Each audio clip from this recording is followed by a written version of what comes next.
Hello dear mothers, congratulations to you. ये बहुत ही अच्छी खबर है कि अभी आपको पता चला आप मम्मा बनने वाली हैं। ये एक्चुअली एक लेडी के लिए बहुत अच्छी खबर होती है। एक्चुअली हमारी मदर्स में हम लोगों में एक ममता तो हमेशा से ही होती है, लेकिन ममता मतलब लाइक वो मदरहुड वाला फीलिंग हम में हमेशा ही रहता है। लेकिन जब हम अपने बच्चे की माँ बनने वाले होते हैं तो वो अलग ही बात है। मैं इसमें उन लोगों के लिए बिल्कुल नहीं बोल रही हूँ कि जो लोग कंसीव नहीं कर रहे हैं, कंसीव नहीं कर पा रहे हैं, उनमें मदरहुड नहीं है। Every one have motherhood, every one have that motherhood. जो भी एक लेडी है उसमें एक मदरहुड वाली फीलिंग पक्का ही है। तो बस ये बात है कि जब आपकी वूम में वो बेबी आता है तो अलग ही खुशी होती है। आई जस्ट होप ये खुशी सारी सारी मदर्स फील करें, सारी लड़कियां फ़ील करें जो फ़ील करना चाहती हैं। Some are choosing not to be mother, वो अलग कंसेप्ट है। तो सबसे पहले मैं आपको ये बोलना चाहती हूँ कि बिल्कुल टेंशन नहीं लेना है। बहुत ही मज़ेदार प्रेगनेंसी होने वाली है। बेबी आने के बाद भी सब कुछ बहुत ही परफेक्ट होने वाला है। बिल्कुल टेंशन नहीं लेना है। ये नहीं सोचना है कि चीज़ें ख़राब नहीं हो जाएं, कुछ प्रॉब्लम नहीं हो जाए, बेबी हेल्दी होगा या नहीं होगा, बेबी का वेट गेन कराना है, ये खाना है, वो खाना है, सब एकदम बिल्कुल परफेक्ट हो जाएगा। बिल्कुल टेंशन नहीं लेनी है। तो सबसे पहले मैं आपसे ये बताऊंगी कि टेंशन इसलिए नहीं लेनी है क्योंकि आपके सामने नंबर ऑफ़ एग्जांपल्स हैं। आपके सामने आपकी मम्मा हैं, आपकी मदर इन लॉ हैं, आपकी सिस्टर हैं, सिस्टर इन लॉज हैं, फ्रेंड्स हैं, रिलेटिव्स हैं, कितने सारे लोग हैं जिन्होंने बहुत अच्छे अच्छे प्यारे प्यारे बेबीज़ को बर्थ दिया है। और आप भी बिल्कुल इतने ही अच्छे और प्यारे से बेबी को बर्थ देने वाली हैं, जिसके साथ खेलना कूदना आपको बहुत मज़ा आएगा। तो सबसे पहले डियर मम्मीज़ मैं ये डिस्कस करूँगी कि कैसे आपको फर्स्ट 3 मंथ में कौन कौन से जो पर्टिकुलर टेस्ट होते हैं वो कराने हैं। कुछ ऐसे टेस्ट होंगे, हो सकता है जो डॉक्टर आपको एडवाइस करे और कराने के लिए, लेकिन जो एक आपको ऑन एन एवरेज जो टेस्ट कराने हैं मैं उनके बारे में डिस्कस करूँगी। सबसे पहले जब से आपको पता चल गया है कि आपने कंसीव कर लिया, तो आप सबसे पहले एक प्रेगा न्यूज़ की किट लेके आएंगे या कोई भी प्रेगनेंसी किट जो भी मार्केट में आपके नियर बाय मेडिकॉस में अवेलेबल हो वो लेके आओ।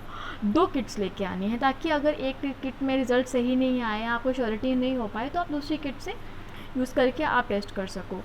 तो उसमें प्रॉपरली लिखा होता है, सारी इंस्ट्रक्शंस दी होती हैं, आपको वो इंस्ट्रक्शंस फॉलो करनी है और पता चल जाएगा कि आप कंसीव कर रहे हैं कि नहीं। एंड वेल अब 2 लाइन्स आ गई हैं, तो आपको क्या करना है, आपको जाना है डॉक्टर के पास। पहले तो ये गुड न्यूज़ अपने हस्बैंड को देनी है, अगर आप चाहें तो अपनी मदर इन लॉ और मदर को भी दे सकते हैं, लेकिन उसके बाद जाना है आपको डॉक्टर के पास। तो कुछ मदर्स हैं जो वेट करना चाहती हैं, इतनी जल्दी डॉक्टर के पास नहीं जाना चाहती। जैसे मैंने वेट किया था, मैंने 15 डेज़ का वेट किया था कि मैं 15 डेज़ के वेट के बाद मैं डॉक्टर के पास जाऊंगी। तो डॉक्टर क्या करेगा, 3 तरीके से आपके टेस्ट हो सकते हैं। एक आपका ब्लड टेस्ट हो सकता है, ब्लड से पता चल जाएगा कि आप एक्सपेक्ट कर रहे हैं कि नहीं कर रहे हैं।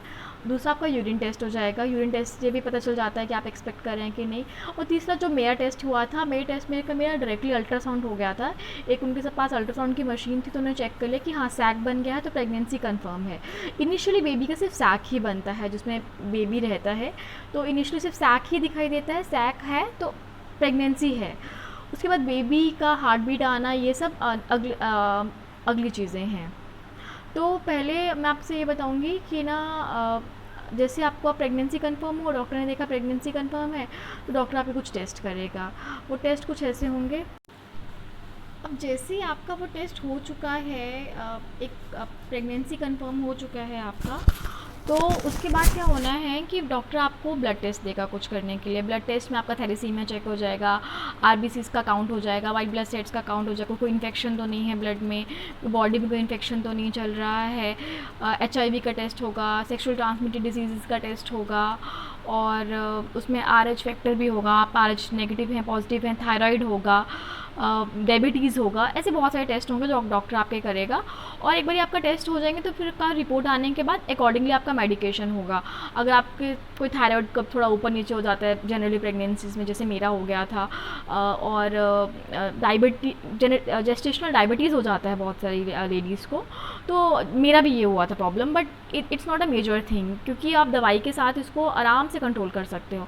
तो अगर हो जाता है, थायराइड हो जाता है या जेस्टेशनल डायबिटीज़ हो जाता है, ब्लड प्रेशर फ्लक्चुएट कर रहा है तो बिल्कुल टेंशन नहीं लेनी है, क्योंकि ये इतनी मेजर चीज़ नहीं है, ये आराम से ठीक हो जाएगा। डॉक्टर आपको दवाई देगा और एकदम परफेक्ट हो जाएगा चीज़ें। और जैसे फिर उसके बाद आपका सब हो जाएगा तो आपको डॉक्टर साथ साथ में दे देगा, आपको फॉलिक एसिड और मल्टीविटामिन खाने के लिए दे देगा।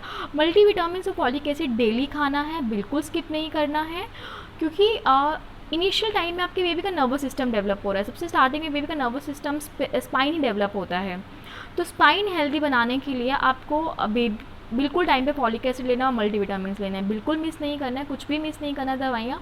और इसके साथ अगर आपकी कोई और मेडिसिन स्टार्ट होती है तो प्लीज़ वो भी लेनी है, बिल्कुल मिस नहीं करनी है। अगर इनकेस मिस हो गई है, किसी दिन मिस हो गई, तो जिससे याद आए वैसे ही खा लो।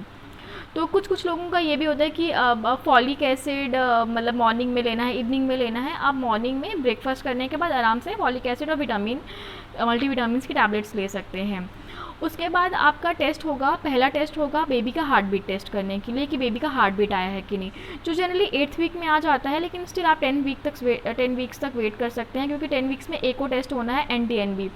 तो आप इंस्टेड ऑफ हार्ट बीट का टेस्ट आप डायरेक्टली NT-NB ही कराइए। NT-NB एक टेस्ट है जिसमें बच्चे का आपको क्रोमोजोमल डिसऑर्डर का पता चलता है।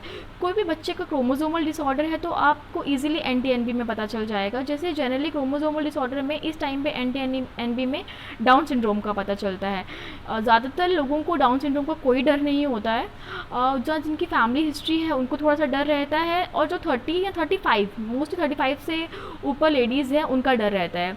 लेकिन स्टिल फिर भी आप एक सेफर साइड आप NT-NB करा लीजिए, जिसमें आपको ईजिली आपके बच्चे का हार्ट बीट आ गया है, बच्चे के बॉडी पार्ट्स अच्छे से डेवलप हो रहे हैं कि नहीं हो रहे हैं उसका पता चल जाएगा, और कोई डाउन सिंड्रोम वाला दिक्कत तो नहीं है वो भी पता चल जाएगा। तो ये आपको 3 चीज़ें करनी हैं। बाकी सेकेंड ट्रिमेस्टर में कौन से टेस्ट होंगे और थर्ड ट्रिमेस्टर में कौन से टेस्ट होंगे, ये मैं नेक्स्ट वीडियोज़ में डिस्कस करूँगी। अगर आपको मेरा वीडियो अच्छा